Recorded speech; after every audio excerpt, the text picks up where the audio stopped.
ലൈംഗിക ഉത്തേജനം നൽകുന്ന മരുന്നുകളെപ്പറ്റി ധാരാളം പരസ്യങ്ങൾ മാധ്യമങ്ങളിൽ പ്രത്യക്ഷപ്പെടാറുള്ളതിനാലാവാം അതിനെപ്പറ്റി അനേക ചോദ്യങ്ങൾ എനിക്ക് ലഭിക്കാറുണ്ട്. ഈ ലൈംഗിക ഉത്തേജന മരുന്നുകൾ പ്രയോജനകരമാണോ? പ്രയോജനമില്ലെങ്കിൽ തന്നെയും അതുകൊണ്ട് എന്തെങ്കിലും അപകടമുണ്ടോ? ഇംഗ്ലീഷ് മരുന്നുകളെന്നോ അലോപ്പത്തി മരുന്നുകളെന്നോ ഒക്കെ വിവക്ഷിക്കപ്പെടുന്ന ഞങ്ങളുടെ മോഡേൺ മെഡിസിനിൽ മാനസികമായി ലൈംഗിക ഉത്തേജനം നൽകുമെന്ന് തെളിയിക്കപ്പെട്ട ഒരു മരുന്നും ഇല്ല എന്നതാണ് സത്യം. എന്നാൽ വയഗ്ര, സിയാലിസ്, ലെബിട്ര തുടങ്ങിയ മരുന്നുകൾ എന്തിനെന്ന് ചോദിച്ചേക്കാം. PD5 ഇൻഹിബിറ്റർ ഗ്രൂപ്പിൽപ്പെട്ട ഈ മരുന്നുകൾ മാനസികമായി ലൈംഗിക ഉത്തേജനം നൽകുന്നവയല്ല. മാനസികമായി ലൈംഗിക ഉത്തേജനം ഉണ്ടായിക്കഴിഞ്ഞാൽ ലൈംഗിക അവയവങ്ങളിലേക്കുള്ള രക്തധമനികളിൽ രക്തപ്രവാഹം കൂടുതൽ സുഗമമാക്കി ലൈംഗിക ഉദ്ധാരണ ശക്തി വർദ്ധിപ്പിക്കുക മാത്രമാണ് ഈ മരുന്നുകൾ ചെയ്യുന്നത്. ഡയബറ്റീസ്, അതെറോസ്ക്ലറോസിസ് അല്ലെങ്കിൽ പ്രായം കൂടിയത് കാരണം രക്തധമനികളിൽ രക്തസംക്രമണം കുറഞ്ഞവർക്ക് ഈ മരുന്നുകൾ വളരെ പ്രയോജനം ചെയ്തെന്നും ഇരിക്കും. എന്നാൽ ഓർത്തിരിക്കുക, നമ്മുടെ ശരീരത്തിലെ ഏറ്റവും പ്രധാനപ്പെട്ട ലൈംഗിക അവയവം, സെക്സ് ഓർഗൻ, ബ്രെയിനാണ്. ലൈംഗിക ഉത്തേജനം ഉണ്ടാക്കുന്നത് ഇവിടെ നിന്ന് മാത്രമാണ്. ഇതിനെ കൂടുതൽ സഹായിക്കുന്ന മരുന്നുകളോ ഇഞ്ചക്ഷനോ ഒന്നും തന്നെ ആധുനിക വൈദ്യശാസ്ത്രത്തിലില്ല. എന്നാൽ മറ്റുള്ള വേറെ ഒരു ചോദ്യം ചോദിച്ചിരിക്കും, ചില മരുന്നുകൾ അവർക്ക് ലൈംഗിക ഉത്തേജനം നൽകിയെന്ന്. ഇത് പ്ലാസിബോ എഫക്റ്റ് കൊണ്ട് അല്ലെ സൈക്കോളജിക്കൽ സജഷൻ മൂലമാണ്.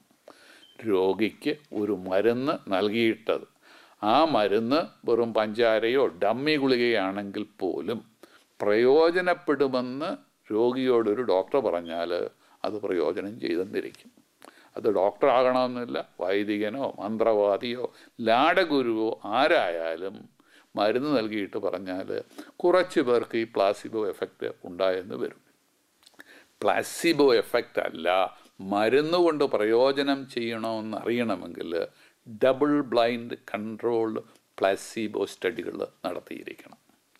Placebo effect double blind control study എങ്ങനെയാണ് നടത്തുന്നതെന്നറിയാൻ ലളിതമായ ഒരു ഉദാഹരണം പറയാം. ഒരു മരുന്ന് ഒരു രോഗത്തിന് അല്ലെങ്കിൽ ഒരു സിംറ്റത്തിന് പ്രയോജനം ചെയ്യണമെന്ന് നിശ്ചയിക്കണമെന്ന് കരുതുക. 200 പേരെ തിരഞ്ഞെടുത്ത് അതിൽ 100 പേർക്ക് ടെസ്റ്റ് ചെയ്യപ്പെടേണ്ടതായിട്ടുള്ള മരുന്ന് നൽകുന്നു.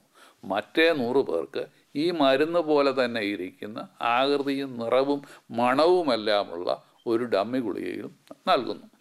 പഞ്ചസാര ഗുളികളായിരിക്കും മിക്കപ്പോഴും.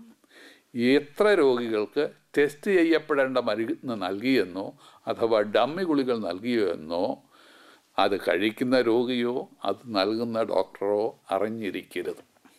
ഡമ്മി പിൽസ് കൊണ്ടുള്ള പ്രയോജനം ടെസ്റ്റ് ചെയ്യുന്ന മരുന്നുകൾക്ക് ഉള്ളതിന് തുല്യമോ അല്ലെങ്കിൽ ടെസ്റ്റ് ചെയ്ത മരുന്നുകൾക്ക് ഡമ്മി പിൽസിനേക്കാൾ കൂടുതൽ പ്രയോജനം ഉണ്ടായി എന്ന് തെളിയിക്കപ്പെട്ടെങ്കിൽ മാത്രമേ ടെസ്റ്റ് ചെയ്യുന്ന മരുന്നുകൊണ്ട് പ്രയോജനമുണ്ടെന്ന് അർത്ഥമുള്ളൂ. ഇത്തരം അനേകം ഡബിൾ ബ്ലൈൻഡ് കൺട്രോൾ സ്റ്റഡികൾ നടത്തിയ ശേഷമാണ് ഒരു മരുന്ന് ഒരു രോഗത്തിനോ ഒരു സിംറ്റത്തിനോ പ്രയോജനപ്പെടുമോയെന്ന് നിജപ്പെടുത്തുന്നത്. നാളിതുവരെ പ്ലാസിബോ എഫക്റ്റിൽ കൂടുതൽ പ്രയോജനം ചെയ്യുന്ന ലൈംഗിക ഉത്തേജക മരുന്നുകളൊന്നും തന്നെ മോഡേൺ മെഡിസിൻ്റെ കൈവശമില്ല. എന്നാൽ ഹാർമോൺ ഡെഫിഷ്യൻസി ഉള്ളവരിൽ, ഉദാഹരണത്തിന് പുരുഷ ഹാർമോൺ ടെസ്റ്റോസ്റ്റെറോൺ കുറവുള്ളവരിൽ ടെസ്റ്റോസ്റ്റെറോൺ നൽകിയാൽ ലൈംഗിക ഉത്തേജനം തിരിച്ചു കിട്ടിയെന്ന് വരാം. ഡോക്ടർമാർ ബ്ലഡ് ടെസ്റ്റ് നടത്തി ഹാർമോൺ ഡെഫിഷ്യൻസി ഒന്ന് കണ്ടുപിടിച്ച ശേഷം മാത്രമേ ഇത് നൽകാവൂ, എങ്കിലേ പ്രയോജനം ഉണ്ടാവുകയുള്ളൂ. ചില ബ്ലഡ് പ്രഷർ മെഡിക്കേഷൻ, ഡിപ്രഷൻ ഉപയോഗിക്കുന്ന SSRI ഗ്രൂപ്പിൽപ്പെട്ട മരുന്നുകൾ ഇവ ലൈംഗിക ഉത്തേജനം നശിപ്പിച്ചെന്ന് വരാം. SSRI ഗ്രൂപ്പിൽപ്പെട്ട ഡിപ്രഷൻ്റെ മരുന്നുകൾ കഴിക്കുന്നവർക്ക് ലൈംഗിക ഉത്തേജനം നഷ്ടപ്പെടുന്നതും അത് നിർത്തിക്കഴിയുമ്പോൾ പുരുഷന്മാരിലും സ്ത്രീകളിലും ഇത് തിരികെ വരുന്നതും പലപ്പോഴും കണ്ടിട്ടുണ്ട്. ലൈംഗിക ഉത്തേജനത്തിന് ഇംഗ്ലീഷ് ഭാഷയിലെ അംഫോറഡിസിയക് എന്നാണ് പറയുന്നത്. ഒരു ഗ്രീക്ക് ദേവതയായിരുന്നു അംഫോറഡിസിയക്. ലൈംഗിക ഉത്തേജനത്തിൻ്റെ ദേവതയായി പ്രാചീന ഗ്രീക്കുകാർ അവരെ കരുതിയിരുന്നു. സഹസ്രാബ്ദങ്ങളായി അംഫോറഡിസിയക്കായി ലൈംഗിക ഉത്തേജകമായിട്ടുള്ള ഭക്ഷണങ്ങളും മരുന്നുകളും ചെടികളും പല സമൂഹങ്ങളിലും എല്ലാ രാജ്യങ്ങളിലും സങ്കല്പങ്ങളും കഥകളും ഇവയെ പറ്റിയെല്ലാം ഉണ്ട്. സായിപ്പിൻ്റെ ഭാഷയിൽ ജിഞ്ചറായിട്ട് തീർന്നത് നമ്മുടെ മലയാളിയുടെ ഇഞ്ചിയായിരുന്നു. ആ ഇഞ്ചി ഒരു അംഫോറഡിസിയക്ക് അന്ന് കാമസൂത്രത്തിൽ എഴുതിയിട്ടുണ്ട്. അതുപോലെ തന്നെ ഏത്തയ്ക്ക, ഓയിസ്റ്റർ, ക്ലാംസ്, വെണ്ടയ്ക്ക ഭക്ഷണ സാധനങ്ങൾ അംഫോറഡിസിയാക്ക് ലൈംഗിക ഉത്തേജകമാണെന്ന് സൗത്ത് ആഫ്രിക്കയിലെയും യൂറോപ്പിലെയും ചൈനയിലും പലരും വിശ്വസിച്ചിരുന്നു. ചിലർ ഇന്നും വിശ്വസിക്കുന്നുമുണ്ട്. എന്നാൽ മനഃശാസ്ത്രജ്ഞന്മാർ അതിന് കാരണം പറയുന്നത് പുരുഷലിംഗത്തോട് രൂപസാദൃശ്യമുള്ള ഭക്ഷണ സാധനങ്ങൾ ഒരു സിംപത്തറ്റിക് മാജിക് എന്ന മാനസിക പ്രതിഭാസത്തിലൂടെ, മാനസിക പ്രക്രിയയിലൂടെയാണ് ഇത് സാധ്യമാക്കുന്നതെന്നാണ്. ജിൻസങ്, യോഹിബിൻ തുടങ്ങിയ ഹെർബൽ മെഡിസിൻ പ്രയോജനം ചെയ്യുമെന്ന് അമേരിക്കയിൽ ചിലർ ഇന്നും വിശ്വസിക്കുന്നുണ്ട്. അതുപോലെ തന്നെ സ്പാനിഷ് ഫ്രൈ എന്ന പേരിൽ അറിയപ്പെടുന്ന ഡ്രൈഡ് ബീറ്റിൽസ്, നമ്മുടെ പാക്കിൽ നിന്ന് പൊടിച്ചെടുക്കുന്ന മരുന്ന് അംഫോറഡിസിയക്കായി പലരും ഉപയോഗിക്കാറുണ്ടായിരുന്നു. എന്നാൽ ഇത് കിഡ്നിക്ക് തകരാറുണ്ടാക്കുന്ന വിഷാംശം ഇതിലടങ്ങിയിരിക്കുന്നു എന്നതിനാൽ പബ്ലിക് ഹെൽത്ത് ഡിപ്പാർട്ട്മെൻറ്റ് ഇത്തരം ഹെർബൽ പ്രോഡക്ട്സ് ഉപയോഗിക്കരുത് എന്ന് പ്രത്യേകം വീണ്ടും ഉപദേശിക്കുന്നുണ്ട്. What about wine, what about alcohol? Omar Khayyam തുടങ്ങി ഷെല്ലിയും കീറ്റ്സും വരെ മദ്യം നിറച്ച ചഷകവും മദാലസയായ സ്ത്രീയും അടുത്തുണ്ടായിരിക്കുന്നത് ലൈംഗിക ഉത്തേജകമായിട്ട് പറഞ്ഞിട്ടുണ്ട്. പക്ഷെ ഒരു കാര്യം ഓർത്തിരിക്കുക, wine may provokes the desire but it can takes away the performance. എന്നാൽ ലൈംഗിക ഉത്തേജനം നൽകുന്ന 3 സംഗതികൾ ഇന്നും ലോകത്തുണ്ട്. 1 സൈറ്റ്, 2 സൗണ്ട്, 3 സെൻറ്റ്. സൈറ്റ് മനോഹരമായ കാഴ്ചകൾ, ഭംഗിയോടെ ഒഴുകുന്ന നദികൾ, നിറമാർന്ന പൂക്കൾ, അർത്ഥനിലീമസനേത്രരായി പുഞ്ചിരിക്കുന്ന മുഖങ്ങൾ, അല്പം തുറന്ന് മധുവാർന്ന അധരങ്ങൾ. ഈ കാഴ്ചകളെല്ലാം ലൈംഗിക ഉത്തേജകങ്ങളാകാം.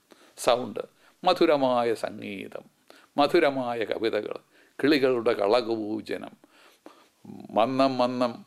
മന്ദമാരുതൻ ഇലകളെ ചലിപ്പിക്കുന്ന ശബ്ദം, മഴയുടെ സ്വരം, ഇവയെല്ലാം ലൈംഗിക ഉത്തേജകമാകാം. സെൻറ്റ് സൗരഭ്യം, കിളികൾ അനേകം കാതം ദൂരത്ത് നിന്ന് ഇണയത്തിരഞ്ഞെത്തുന്നത് ഫിനറോൺ എന്ന് പറയുന്ന ഒരു ഹാർമോൺ ഈ ബേഡ്സിലുണ്ടെന്നുള്ളതാണ്.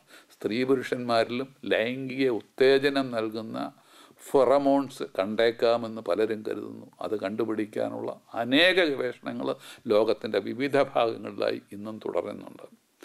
കുന്തിരുക്കത്തിൻ്റെ ഗന്ധത്തോടൊപ്പം കേരളത്തിൽ നിന്നെത്തിയ ചന്ദന തൈലവും മാർക്ക് ആൻ്റണിയെ പാട്ടിലാക്കുവാൻ ക്ലിയോപാട്ര ഉപയോഗിച്ചിരുന്നതായി ചില ചരിത്രകാരന്മാർ എഴുതിയിട്ടുണ്ട്. പൂക്കളും ഫലമൂലാദികളും മന്ദഭാരതനിലൂടെ എത്തിക്കുന്ന സൗരഭ്യം ലൈംഗിക ഉത്തേജകമാകണം. സ്വരവും സൗന്ദര്യവും സുഗന്ധവുമെല്ലാം പ്രകൃതി നൽകിയ സമ്മാനങ്ങളാണ്. അതുതന്നെയല്ലേ കണ്വൻ്റെ പണ്വാശ്രമത്തിൽ വെച്ച് ശകുന്തളയും ദുഷന്തനെയും പരസ്പരം അടുപ്പിച്ചത്.